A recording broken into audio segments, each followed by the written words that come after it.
어서 오세요. 반갑습니다. 안녕하세요. 황당한 저의 결혼 사연을 보내게 된 직장남입니다. 몇 년 전 퇴근하는 길에 집 앞 골목에서 교통사고가 났습니다. 앞차의 운전 미숙으로 일어난 교통사고였습니다. 제 차는 나름 파손이 심했지만 몸은 괜찮았습니다. 차에서 내려 상대방 차주에게 내려보라고 손짓을 하였지만 차에서 내리지도 않고 가만히 있었습니다. 뽑은 지 얼마 안 된 새 차이자 첫 차이기에 머리가 끝까지 화가 났습니다. 운전석 창문을 두들겼고 창문이 조금 내리며 작은 목소리로 죄송하다고 하는 것이었습니다. 보험사는 불렸고 조금 기다려 달라는 것이었습니다. 아무리 그래도 내려서 사과하고 안부부터 물어야 되는 거 아니냐고 화를 내었습니다. 하지만 다시 창문을 올리고 묵묵부답이었습니다. 시간이 지난 후 보험사 직원이 왔고 원만하게 사고는 처리되었습니다. 시간도 늦었고 배도 고프고 해서 바로 앞이 집이기에 일단 사고 난 차를 운전해서 주차를 하였습니다. 그런데 상대방 차도 따라오는 것이었습니다. 그러고는 같은 빌라 주차장에 세우는 것이었습니다. 그제야 얼굴을 제대로 보았습니다. 눈도 똑바로 못 맞추고서는 죄송하다고 인사만 하고 빌라로 쏙 들어가는 것이었습니다. 저도 그날은 그렇게 편의점에 라면을 사들고 집에 들어가 먹고 잤습니다. 자고 일어나니 여기저기 쑤시고 몸도 불편하였습니다. 집 앞 공업사에 차를 맡기고 병원을 갈 생각으로 집에서 나왔습니다. 그런데 제 차 운전석 손잡이에 작은 쪽지와 함께 파스랑 약이 있었습니다. 쪽지에는 어제 너무 죄송하다며 혹시나 몸이 아프실까봐 파스랑 진통제 사다 놓았다고 초보 운전의 첫 사고라서 너무 정신없었다고 적혀 있었습니다. 그 쪽지를 받고 나니 어제 내가 너무 화를 낸 거는 아닌가 싶어서 마음이 더 무거웠습니다. 차를 수리를 맡기고 병원은 가지 않고 집으로 돌아왔습니다. 대차받은 렌터카를 주차하고 있는데 어제 그 사고 차 운전자가 집 앞 카페로 가는 것이었습니다. 저도 카페로 갔습니다. 어제 화낸 것도 미안하고 아침에 쪽지도 고마워서 커피를 샀습니다. 그러면서 같이 이야기를 하게 되었습니다. 별다른 내용 없이 사과와 안부만 오고 갔는데 이상하게 얼굴이 낯설지 않았습니다. 그래서 어디서 보지 않았냐고 물었더니 그 운전자도 저를 어디선가 본 것 같다는 것이었습니다.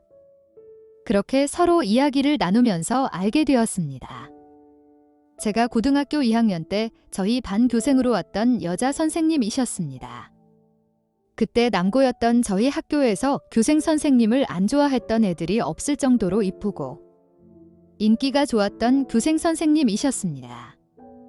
너무나 반가웠고 저의 첫사랑이어서 설렜습니다. 연락처도 주고받았고 정확한 나이도 알게 되었습니다. 저보다 5살 연상이었습니다. 현재 중학교에서 영어 선생님을 하고 계신다고 하였습니다. 게다가 전근 오게 되면서 얼마 전 이 동네로 이사 온 거라 주변에 아는 지인도 없다고 하셨습니다. 그 후로 가끔씩 저녁에 같이 밥도 먹고 커피도 마셨습니다. 그러면서 교생 실습 나오셨을 때 이야기를 주로 하였습니다. 그러면서 점점 가까워지기 시작했습니다. 아마 저는 그날 커피를 마시며 교생 선생님인 줄 알게 된 순간부터 다시 좋아하게 된 것 같습니다. 교생 선생님도 저한테 조금씩 호감을 가지시는 것 같았습니다. 그리고 얼마의 시간이 지난 후에 고백을 하였습니다. 당연히 받아줄 거라고, 저한테 호감을 가지고 있을 거라고 생각했지만 저 혼자만의 착각이었습니다. 거절을 당했고 관계를 서먹서먹해졌습니다. 풋풋하고 순수했던 고등학교 2학년의 감정이 아니라 진심으로 사랑하기에 고백을 한 것인데 잘 전달되지 않은 것 같았습니다. 그리고 저를 그냥 학생으로만, 동생으로만 생각하시는 것 같았습니다.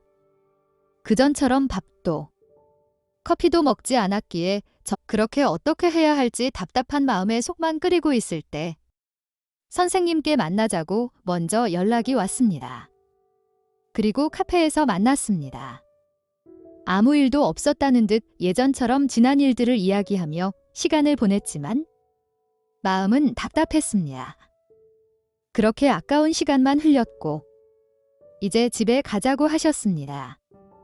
선생님은 뭐 이렇게 당당하게 말을 못하냐며? 답답해서 못 기다리겠다며? 다시 고백하라고 하는 것이었습니다.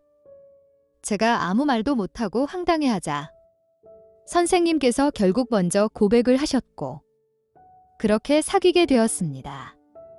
거절하고 나서는 그게 맞는 거라고 생각했지만 자꾸 생각이 나고 마음이 쓰여서 만나보기로 생각을 바꾸셨다고 하셨습니다.